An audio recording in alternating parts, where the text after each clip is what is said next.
Good morning. We're going to do something now that I don't think we've ever done in my long association with this church, which is attend to hymn number 1 in the book. I don't think we've ever sung this hymn. I read the lyrics, and they seem very appropriate for a lot of things that have been happening. But I don't think we know the tune. Now, I am not, as you know, I am not the musician in our family, but my judgment was that we don't know this tune. So I thought we would read it together, the words from hymn number 1. No, are they on the screen? No. Okay. Let's read them together, shall we? May nothing evil cross this door, and may ill fortune never pry about these windows. May the roar and rain go by faith made strong, the rafters will withstand the battering of the storm. This hearth, though all the world grow chill, will keep you warm. Peace shall walk softly through these rooms, touching our lips with holy wine, till every casual corner blooms into a shrine. With laughter drown the raucous shout, and though these sheltering walls are thin, may they be strong to heap hate out and hold love in.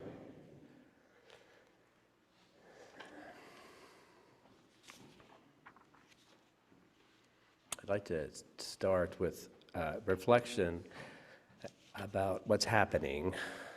I had chosen the title of this talk, Unwanted Histories, last month, before everything happened. But I think we could also think about unwanted histories in terms of what's happening in Israel and in Gaza.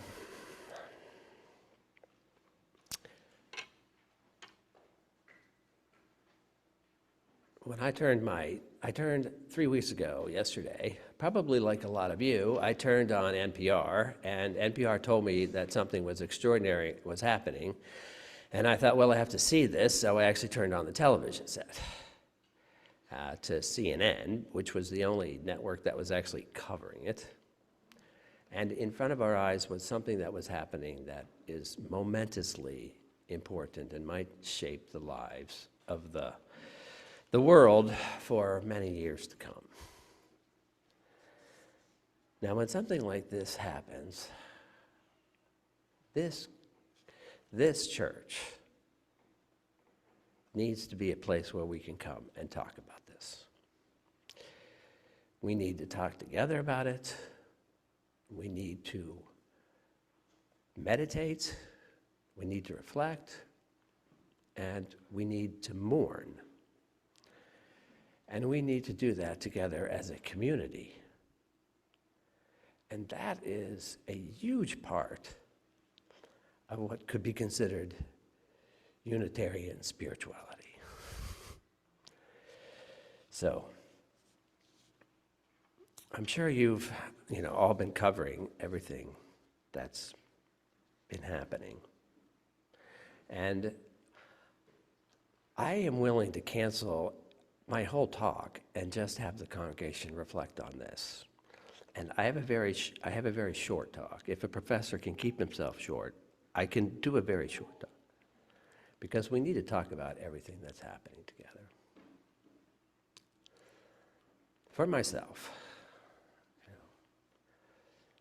when I turned on the television, I saw what was happening.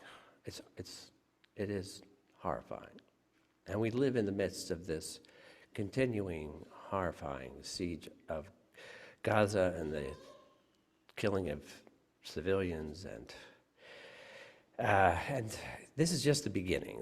There's going to be is beginning a ground invasion that's going to kill a lot of Israeli soldiers, and who knows the ramifications of this across the world, really.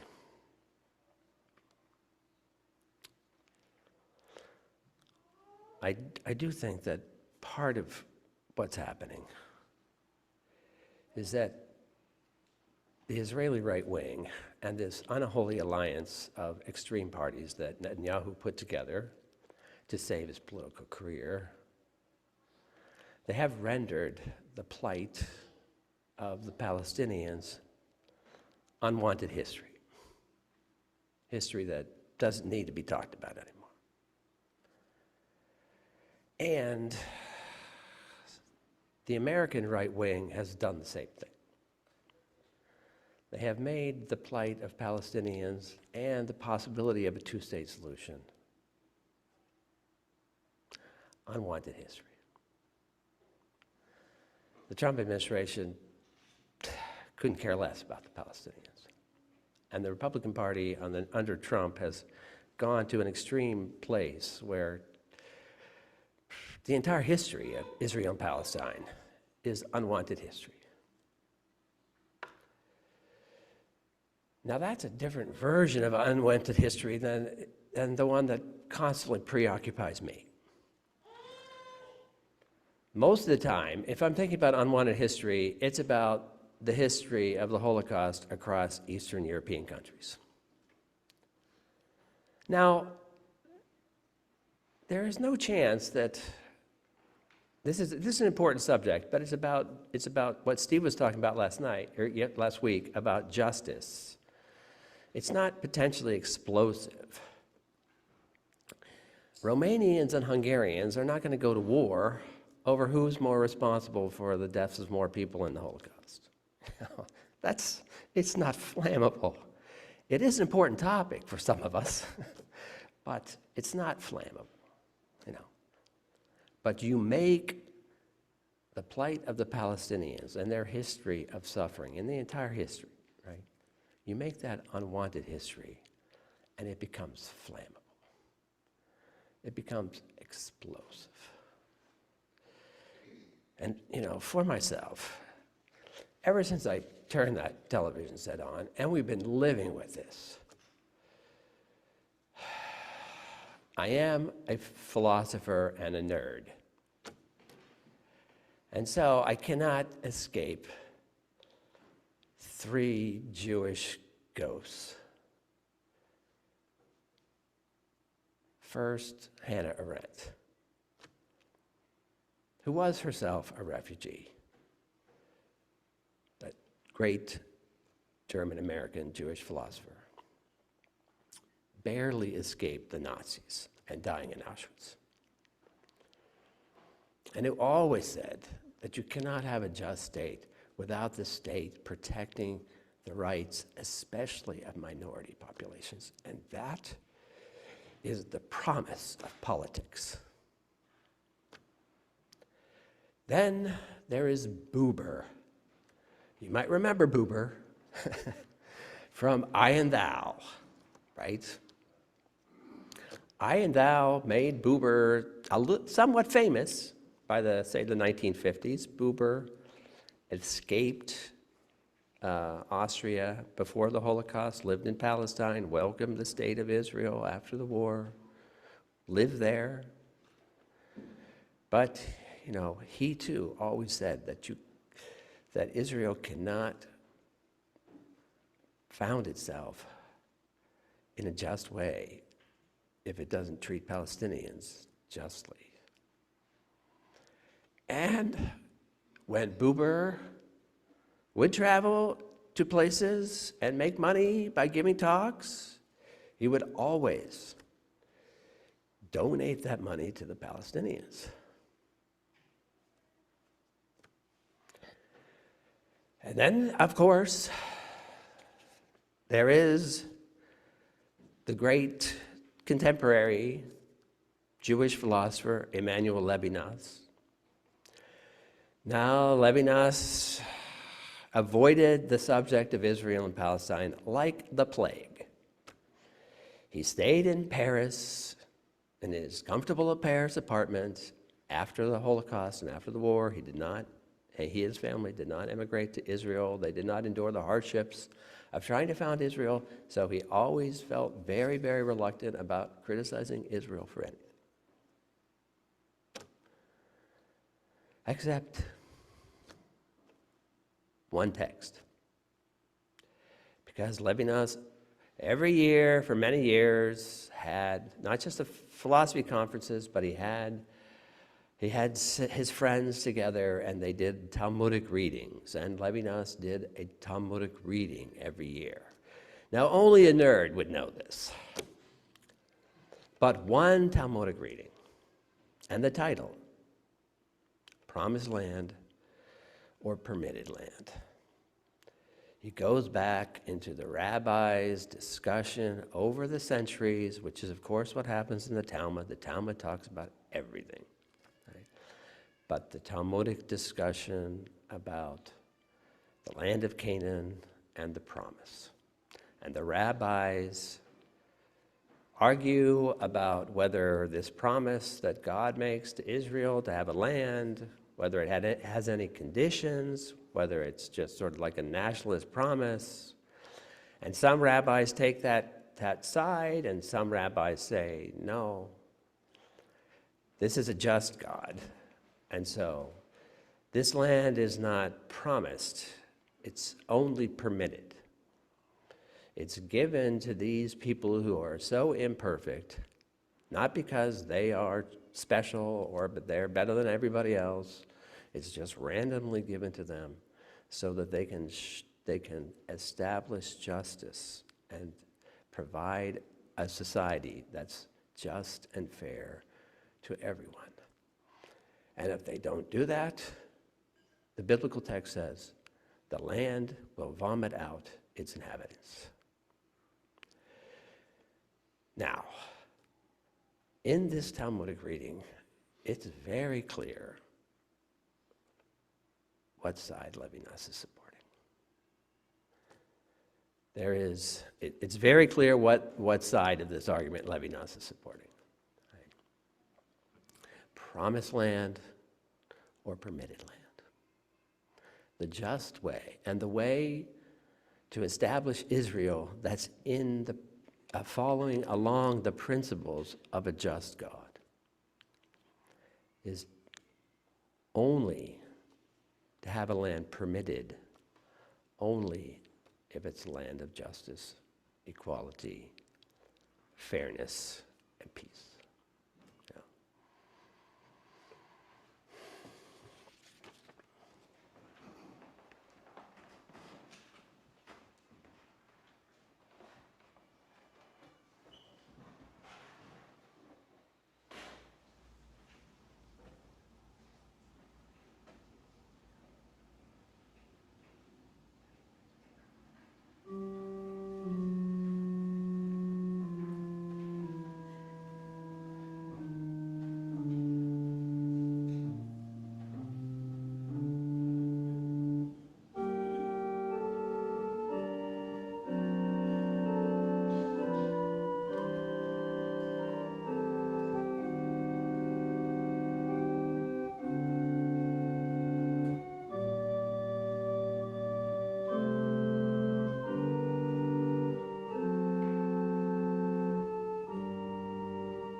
I will keep this short. Now, next Sunday, I won't be here because I will be on a plane to Lithuania. So, now what am I doing in Lithuania? I was in Lithuania about 15 years ago with Dr. Bialis. I taught in Lithuania for about a month. Now, Lithuania is wonderful, and they're very kind to both of us. It was a great experience. And Lithuania, as you probably know, was occupied by the Russians then in 1940, then occupied by the Germans in 1941, and then after World War II, they were extremely controlled by Russia and probably dominated more by the Soviet Union than any of the other satellite states. So Lithuanians have suffered a great deal in the 20th century.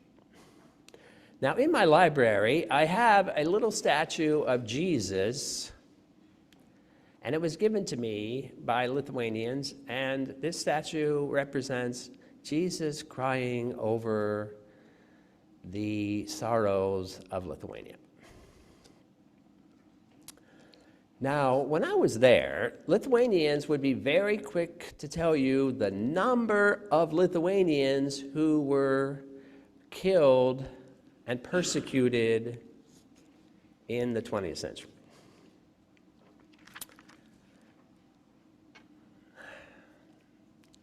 Which is very, it's very true. However, you also knew, that number almost had to include the roughly like 220,000 Lithuanian Jews who were killed during that period of time, and many of those were killed by Lithuanians. Now, do you point that out? It's very unwanted. It's unwanted history. Now, I am going back to Lithuania, and I'm very happy to be going back to Lithuania. I'll be in Lithuania like for five days at a conference. And this is going to be a very, very interesting conference. This is a conference on the philosophy of Immanuel Levinas, who grew up in Lithuania, even though he became French, and he's considered a French philosopher, but he grew up in Lithuania. Okay. And about 30 of us Levinas scholars are gathering together in Vilnius, and then we're going to Kaunas, the two major cities of Lithuania, not very far apart, because you know how small Lithuania is. We're gathering together to have an entire conference in Lithuania on Levinas. Now, an extraordinary thing has happened since I met Levinas in his apartment in 1989 and talked to him, and I published a book about Levinas a few years later. When I published a book 30 years ago about Levinas, there were about 3 books on Levinas in English, and now there are thousands of them. Levinas is famous, and he has been famous for a while. Now, the city where he is born is Kaunas, and this city wants to take advantage of this fame. It's good for tourism. I mean, it's a second city like Timișoara. It's not Bucharest. It's not Vilnius. It's like nice, but it's not the center. And so it has now a Levinas center, and it's a tourist site where Levinas' home was. So it's a fabulous thing. There's one small catch. In that city where Levinas grew up,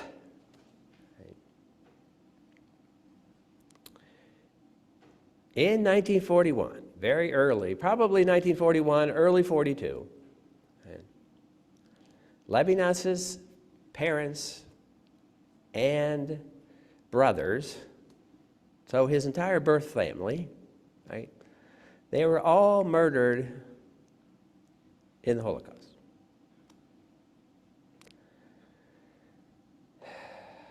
Now, that is something that Levinas never writes about. His biographer says that he never even talked to his children about this. It was too painful. One time, in one interview, he said, "I lost my whole family at Auschwitz. So I can't tell you how many Levinas scholars have said that Levinas's family died in Auschwitz." Now, despite the fact that the great majority of Lithuanian Jews were murdered long before Auschwitz became the central killing site. And you have to read the footnotes, because one footnote in one text, Levinas says, "I consider everyone who died in the Holocaust to have died in Auschwitz." Because Levinas's family did not die in Auschwitz. Levinas's family died in Kaunas.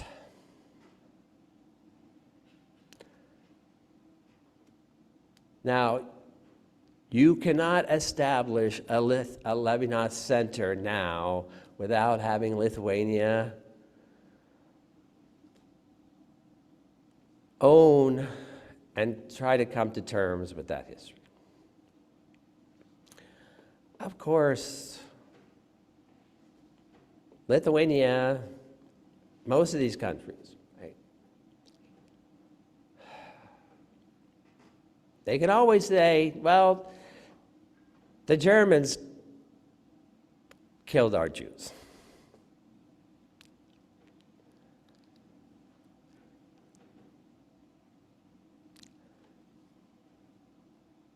But it's much more likely, as soon as the Russians left, the Lithuanians rose up and started killing their own Jews. And it's much, much more likely that Levinas's family was killed by marauding Lithuanian Catholic neighbors.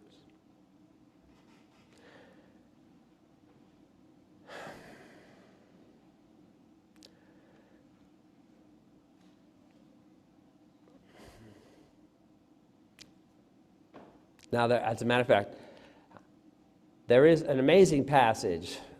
The person who, Dr. Elks, who was the person who was elected to be in charge of the ghetto in Kaunas, he did not survive the Holocaust, but he left behind a will and testimony, and that was hidden in Kaunas and survived. And in that document, he basically says, the Lithuanians tracked us down, they killed us, they murdered entire congregations. Let them be accursed forever. Now, of the 33 Levinas scholars and our various ways of addressing Levinas's legacy, there is one person who is writing and speaking in this conference about Levinas and the Holocaust. That's me.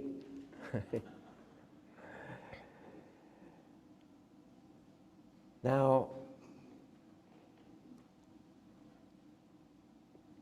what am I supposed to do? I mean, it is progress for Lithuania just to recognize that, no, Levinas scholars are wrong. He was not murdered in, his family was not murdered in Auschwitz. They were murdered in Kaunas. Right? But That's difficult enough history. Because this is very unwanted history. But the rest of it, Levinas's story highlights the rest of it. And I really don't know what's going to happen at this conference. And I don't know what I am going to do at this conference.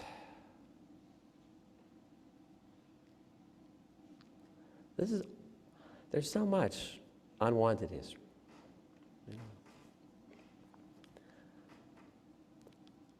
A few years ago, before COVID, in Romania, Don and Sebastian and I were with some friends at lunch, and we were at a restaurant, and there was a poster on the wall, and it was a newspaper headline from 1941.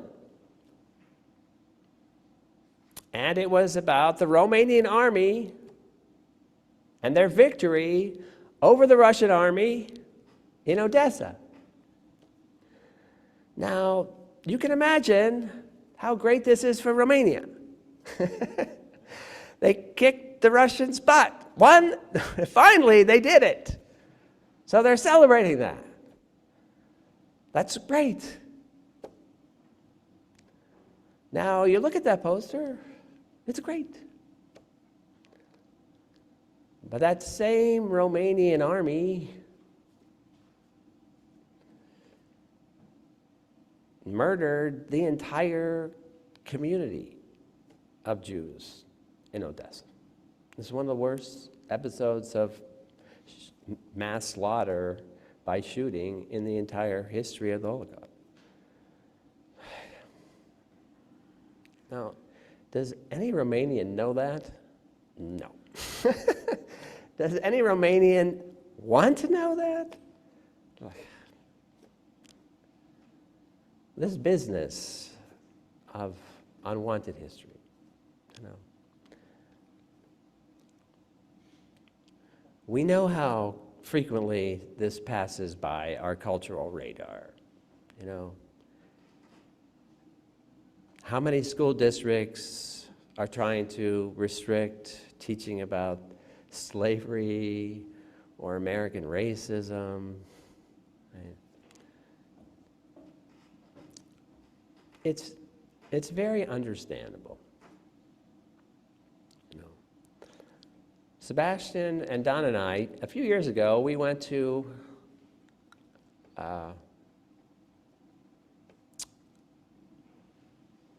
Mount Vernon. And that was a great experience. And this summer, we went to Independence Hall in Philadelphia. You know. Now, that experience for us was way different than it was when my aunt took us there when we were little kids. You know. You go to Mount Vernon today and you learn, they have you tour the slave quarters. And you learn about slavery, and there's quite a bit on it. And even in Independence Hall, there are displays about people who met to create our Declaration of Independence and how many of them brought slaves with them and what the lives of the slaves were. It's a big change. And some people really don't want that. Which is understandable, you know. I have a lot of compassion for people who have difficulty with that. I mean, we still have to do it, but I understand the resistance. I don't know how you feel, but for my life, I feel like I just can't get away from unwanted history. I have to deal a lot with unwanted history for the next week or so at this Levinas conference, and it's going to be very interesting to be in the new Lithuania that's now celebrating Levinas's birthplace as a tourist site. How do you make it a tourist site with that history?